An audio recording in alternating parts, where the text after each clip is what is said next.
당신 같은 평사원이 무슨 자격으로 이 가방을 만지시나요?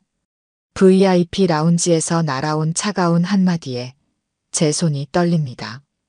1억짜리 리미티드 에디션을 내려놓는 순간 모두의 비웃음이 등을 파고듭니다. 하지만 저는 단 한 번만이라도 인정받고 싶었습니다. 이야기를 계속하기 전에 구독과 좋아요 꾹 눌러주시고 매일 배달되는 사연 들어보세요. 알림 설정까지 해두시면 이야기가 올라오자마자 들으실 수 있답니다. 여러분들의 응원은 사연 제작에 정말 큰 힘이 됩니다. 안녕하세요. 럭셔리 백화점 VIP 라운지의 평사원 이규리입니다. 28, 이 화려한 곳에서 버티며 산지 벌써 3년째입니다. 매일 새벽 7시, 다른 직원들보다 2시간 일찍 출근해 진열장을 닫고 밤 10시가 넘어서야 퇴근하는 이 삶이 제 전부입니다. 어디 출신이세요? 면접관이 물었던 그날이 생각납니다. 검정고시 출신입니다. 그 한마디에 면접관들의 표정이 굳어졌습니다. 중학교 2학년 부모님의 이혼 서류에는 제 친권을 누구도 원치 않는다는 차가운 문장이 적혀 있었습니다. 친척집을 전전하다 결국 학교를 그만두어야 했습니다. 편의점, 카페, 전단지 알바까지 닥치는 대로 일하며 하루하루를 버텼습니다. 그렇게 필사적으로 살아남아 이곳에 왔지만 현실은 달라지지 않았습니다. 매일 아침 출근할 때마다 가슴이 조여옵니다. VIP 고객들의 차가운 눈빛, 동료들의 수군거림, 그리고 실장님의 모욕적인 말들까지. 어머, 평사원이 이런 걸 설명해 준다고요? 좀 배운 사람 없나요? 이 정도 가방을 설명하려면 최소한 명문대는 나와야 하지 않을까요? 고졸이 무슨 명품을 알아요? 실장님 좀 불러주시겠어요? 그래도 저는 매일 밤 늦게까지 명품 공부를 합니다. 브랜드의 역사, 시그니처 디자인, 한정판의 특징까지. 하지만 아무리 노력해도 사람들 눈에는 그저 평사원일 뿐입니다. 특히 박선호 실장님 앞에서는 더욱 작아집니다.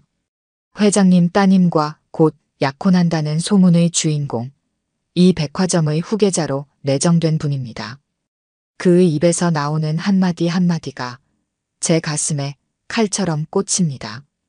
이규리 씨, VIP 라운지는 당신 같은 사람이 있을 자리가 아닙니다. 잡화 코너로 내려가세요. 거기가 당신 수준이겠죠. 우리 VIP 고객님들은 눈이 높으시니까요. 그러던 어느 날이었습니다. 처음 그분을 만난 건 매일 새벽 백화점을 청소하시는 김숙희 할머니였습니다. 75의 작은 체구, 까만 청소복을 입은 채 구석구석을 쓸고 닦으시는 분이었죠. 다른 청소부들과는 뭔가 달랐습니다. VIP 라운지를 청소하실 때면 무언가를 흥얼거리셨고 명품 진열장 앞에서는 이상하게도 발걸음을 늦추셨습니다. 가끔은 영어 발음이 섞인 노래가 들리기도 했습니다. 폭우가 쏟아져도 폭설이 내려도 한 번도 빠짐없이 나오셨습니다. 새벽에 출근할 때면 늘 그 자리에 계셨고 밤늦게 퇴근할 때도 여전히 청소를 하고 계셨습니다. 하지만 그때는 아무도 몰랐습니다. 그 작고 구부정한 청소 할머니가 이 거대한 백화점의 운명을 뒤흔들어 놓으실 분이라는 걸, 그리고 제 인생을 완전히 다른 곳으로 데려가실 거라는 것도 말입니다. 그날은 평소와 다른 분위기였습니다. 박선호 실장이 퇴근 시간에 저를 불렀습니다. 이규리 씨, 커피 한잔 할까요? 차가웠던 그의 목소리가 갑자기 부드러워져 있었습니다. 고급 커피숍의 은밀한 공간에서 그는 제게 전혀 다른 모습을 보였습니다. 사실 이규리 씨가 마음에 들었어요. 열정적이고 성실하잖아요. 믿을 수 없는 말이었습니다. 그동안 저를 무시하던 그가 아닌 것만 같았습니다. VIP 라운지 책임자 자리가 곧 비거든요. 내년에 승진 기회가 있을 텐데. 그의 말에 가슴이 뛰었습니다. 하지만 다음 말이 이어졌습니다. 물론 그러려면 이규리 씨가 내 사람이 되어줘야겠죠. 어때요? 우리 회장님 따님과 제 약혼만 끝나면 우리 관계를 더 진전시켜보죠. 순간 머리가 하얘졌습니다. 죄송합니다. 그런 식으로 승진하고 싶지 않습니다. 자리를 박차고 나왔습니다. 그날 이후 지옥이 시작됐습니다. 이규리 씨는 이번 달 매출이 또 꼴등이네요. 이러다 잘리는 거 아시죠? 박선호 실장은 이제 매일 저를 압박했습니다. VIP 고객님들이 불만이 많으시던데 평사원 주제에 고급 상품을 설명하니 그렇죠. 더 끔찍한 일도 있었습니다. 어느 날 진열대에서 5천만 원짜리 가방이 사라졌다며 저를 의심했습니다. CCTV를 확인해 보니 다행히 다른 직원의 실수였지만 그동안 제가 받은 스트레스는 이루 말할 수 없었습니다. 이런 애가 무슨 VIP 라운지에서 일해? 지방대도 아니고 고졸이라며. 동료들의 수군거림이 점점 커졌습니다. 박선호 실장의 지시로 제가 담당하던 VIP 고객들도 하나둘 다른 직원에게 넘어갔습니다. 매출은 바닥을 쳤고 스트레스로 밤잠을 이루지 못했습니다. 그러던 어느 날 밤이었습니다. VIP 라운지에 혼자 남아 울고 있는데 청소하시던 할머니가 다가오셨습니다. 힘들지? 따뜻한 말 한마디에 눈물이 멈추지 않았습니다. 할머니, 저 이제 어떡하죠? 여기서 잘리면 저 정말 갈 데가 없어요. 할머니는 말없이 제 등을 쓰다듬어 주셨습니다. 그리고 주머니에서 오래된 손수건을 꺼내 제 눈물을 닦아주셨습니다. 규리야, 세상에 공짜로 주는 건 없어. 내가 지금 거절한 건 아주 잘한 거야. 할머니의 목소리가 달라져 있었습니다. 그동안의 나지막한 목소리가 아닌 또렷하고 힘있는 음성이었습니다. 그때부터 저는 할머니를 더 자주 보게 됐습니다.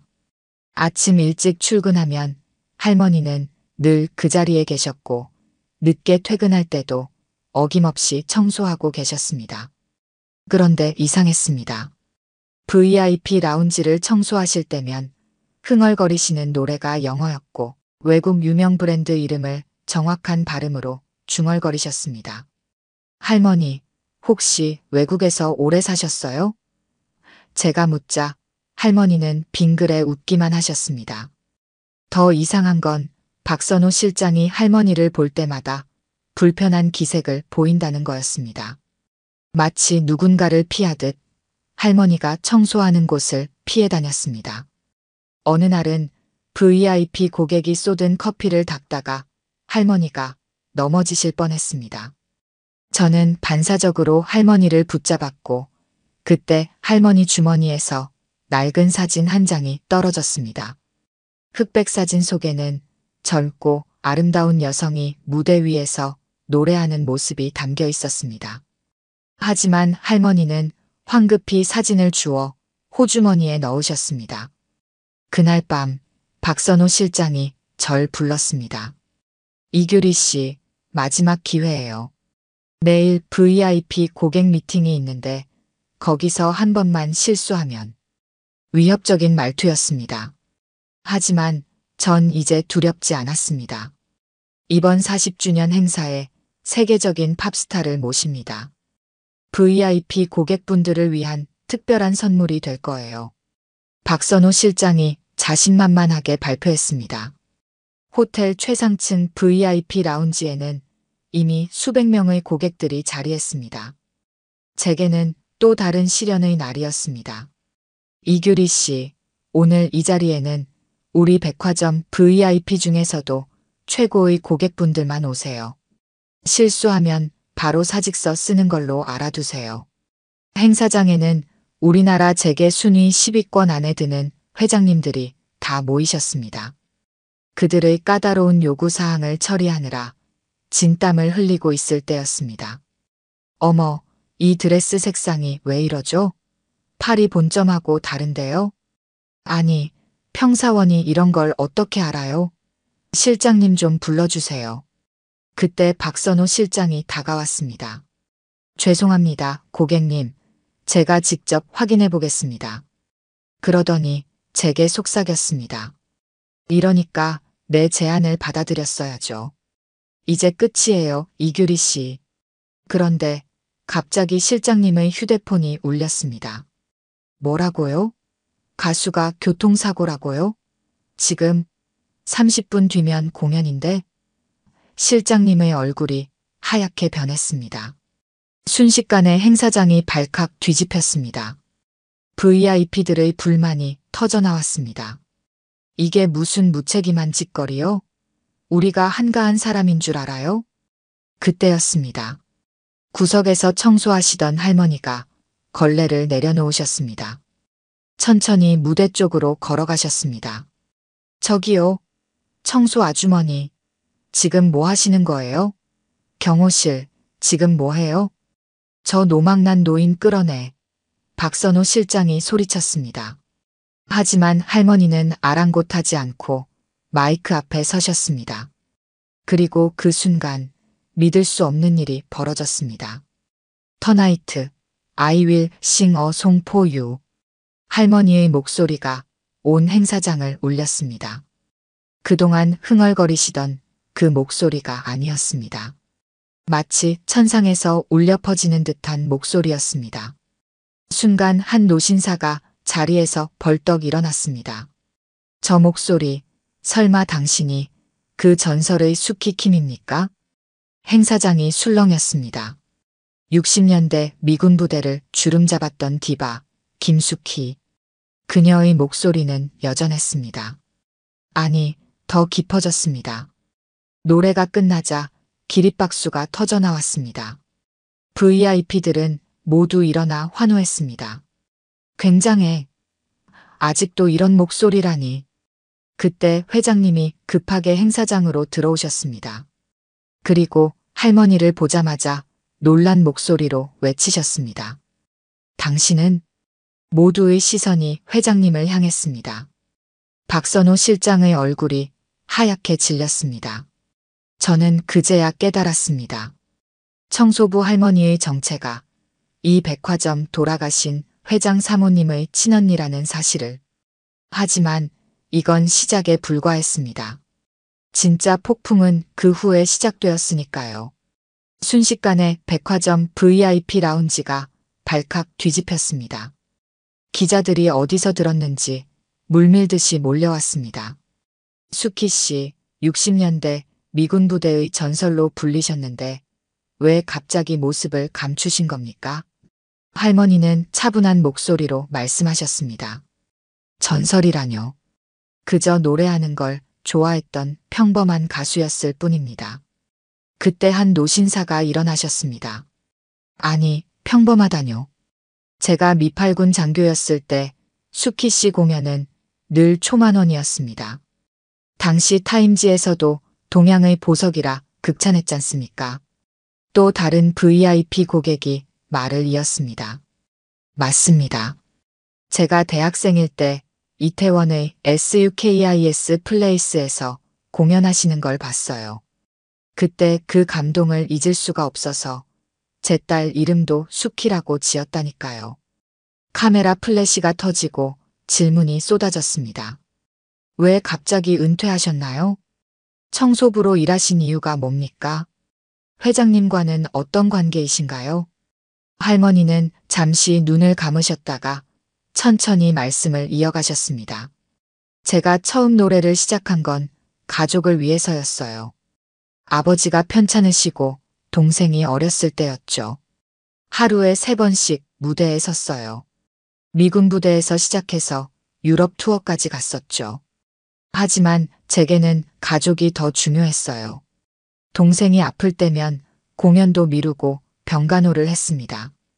지금의 회장님도 그때부터 우리 가족을 많이 도와주셨어요. 까만 청소복을 입은 그 작은 할머니의 모습이 무대 위에서는 전혀 달라 보였습니다. 젊은 시절의 기품이 그대로 묻어놨습니다. 한 기자가 물었습니다. 그럼 왜 청소부로 일하신 겁니까? 충분히 편하게 사실 수 있었을 텐데요. 할머니가 빙그레 웃으셨습니다. 편하게요? 그게 무슨 의미가 있나요? 전 그저 이 자리를 지키고 싶었을 뿐입니다. 매일 아침 이곳을 닦으면서 옛날 생각도 하고 그게 제겐 더 행복했어요. 그때였습니다. 할머니의 시선이 박선호 실장을 향했습니다. 그의 얼굴이 하얗게 질렸습니다. VIP 라운지가 술렁이는 가운데 박선호의 눈빛이 변했습니다. 처음엔 당황했던 그의 얼굴에 이제는 차가운 미소가 어렸습니다. 그래서요? 전설적인 가수였고 회장님 처형이시라고요? 하지만 지금은 그저 청소부 아닙니까? 세상이 어떻게 돌아가는지도 모르시면서 할머니는 담담하게 말씀하셨습니다. 세상이 어떻게 돌아가는지 제가 잘 알고 있어요. 실장님이 얼마나 치밀하게 이 모든 걸 준비하셨는지도요. 치밀하게라뇨? 무슨 말씀을? 작년 10월 어백화점 김 부장님과 만나셨죠? 회장님 따님만 제 아내로 만들면 이 백화점은 남의 손에 넘어갈 겁니다. 그렇게 말씀하셨다면서요? 박선호의 얼굴이 순간 굳었습니다. 올해 2월 거래처 사장님들 앞에서 하신 말씀도 기억나시나요? 내년이면 이 자리에 회장으로 앉아 있을 테니 그때까지만 기다리시라고. 3월에는 해외 명품 브랜드 담당자들에게 회장 자리가 바뀔 거라고 귀띔까지 하셨고요. 당신이 대체 어떻게? 청소부는 눈에 안 띄거든요. 실장님이 밤늦게 밀담 나누실 때도 비자금 전달하실 때도 전 조용히 청소만 했습니다. 그리고 모든 걸 기록했고요. 박선호가 갑자기 소리를 질렀습니다. 여러분, 이건 다 이규리라는 직원이 꾸민 음모입니다. 제가 증거를 보여드리겠습니다. 그가 검은 서류 봉투를 꺼냈습니다. 이규리가 VIP 고객 정보를 빼돌리고 가품을 진품으로 속여 판매한 증거들입니다. 이 청소부 아줌마까지 매수해서 이런 말도 안 되는 중상모략을 펼치고 있는 겁니다. 실장님, 할머니의 목소리가 날카로워졌습니다. 정말 그 서류들로 승부하시겠습니까? 그럼 저도 제가 가진 걸 공개하겠습니다. 할머니는 낡은 청소 유니폼 주머니에서 USB 하나를 꺼내셨습니다. 실장님이 지난 3년간 해외 명품 2월 상품을 신상품으로 둔갑시켜 판매한 기록, 리베이트 받은 내역, 비자금 계좌 목록까지 전부 있습니다. 허튼 소리. 그런 건 조작된 거잖아요. 할머니가 또 다른 USB를 꺼내셨습니다. 그리고 이건 실장님이 우리 미연이 뒷조사한 자료들입니다. 심지어 미연이 친구들까지 매수해서 정보를 캐내려 하셨더군요. 그의 약점만 잡아내면 된다고 하셨나요? 순간 회장님이 벌떡 일어나셨습니다. 뭐라고? 내 딸을? 회장님, 그건 다 거짓말입니다. 이건 분명 음모입니다. 박선호의 목소리가 떨렸습니다. 할머니는 마지막 증거를 꺼내셨습니다. 실장님 개인 금고에 있던 거래 계약서요. 시백화점과 미리 체결한 인수합병 계약서더군요. 이 백화점을 헐값에 넘기기로 하셨나 봐요. VIP 고객들 사이에서 분노의 목소리가 터져나왔습니다. 이런 사기꾼이, 우리가 이런 사람을 믿고 거래를. 회장님, 고소하셔야 합니다. 박선호가 도망치려 했지만 이미 경찰들이 들어와 있었습니다. 박선호 씨, 유통질서, 교란 및 사기 혐의로 체포하겠습니다. 체포되어 가는 박선호를 보며 할머니는 쓸쓸히 미소 지으셨습니다. 그리고 저를 바라보시며 말씀하셨습니다. 규리야, 이제 진짜 내 실력을 보여줄 차례구나. 미연이까지 힘을 합쳐 이 백화점의 진정한 가치를 함께 지켜나가자. 3개월이 지났습니다. 박선호는 구속 수감되었고 그의 비리는 하나둘씩 더 밝혀졌습니다. 명품 가품 판매, 리베이트 수수, 거래처 협박까지. 그가 쌓아올린 허상이 하나둘 무너져 내렸습니다. 그날 이후 회장 딸 미연은 완전히 달라졌습니다. 매일 아침 일찍 출근해 직원들과 아침 회의를 하고 VIP 라운지에서 직접 고객들을 맞이합니다. 아버지가 이루신 것보다 더 큰 꿈을 꾸고 싶어요. 돈이 아닌 사람이 중심이 되는 백화점을 만들고 싶어요. 그녀의 진심 어린 말에 회장님도 달라지셨습니다. 내가 잘못 봤구나. 미연이가 나보다 더 멀리 보고 있었어. 회장님은 이제 딸의 결정을 전적으로 지지하십니다. 한 달 뒤 백화점에 새로운 바람이 불었습니다. VIP 라운지가 완전히 달라졌습니다. 더 이상 명품 가방 가격이나 신분으로 사람을 판단하지 않았습니다. 진정한 서비스의 가치를 아는 직원들이 하나둘 모여들었죠. 이규리 씨, 오늘도 일찍 오셨네요. 할머니는 이제 더 이상 청소복을 입지 않으십니다. 하지만 여전히 매일 아침 일찍 백화점을 둘러보십니다. 때로는 직원들과 이야기도 나누시고 때로는 고객들의 이야기도 들어주십니다. 규리야, 오늘은 어떤 고객님이 오셨니? 할머니, 오늘은 20년 전부터 저희 백화점을 다니신 분이 오셨어요. 그분이 들려주신 이야기가 너무 재미있었는데 우리는 매일 아침 이렇게 이야기를 나눕니다. 할머니는 제게 60년대 이야기를 들려주시고 저는 오늘 만난 고객님들 이야기를 들려드립니다. 미연이도 종종 우리의 대화에 참여합니다. 그녀의 눈빛에서 진정한 리더의 모습이 보입니다. 사람의 진심은 통한다더니 정말이구나. 할머니가 늘 하시는 말씀입니다. 오늘도 VIP 라운지는 북적입니다. 하지만 예전과는 다른 분위기죠.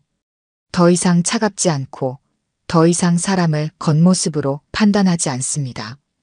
미연이가 꿈꾸던 그 변화가 하나씩 현실이 되어가고 있습니다. 이규리 씨 덕분에 이제는 편하게 쇼핑할 수 있어요. 명품만이 아닌 진정한 가치를 알게 되었어요. 할머니 말씀처럼 진심은 통했나 봅니다. 가끔 옛날 생각이 납니다. 제가 평사원이라고 무시당하던 날들, 박선호가 저를 괴롭히던 순간들.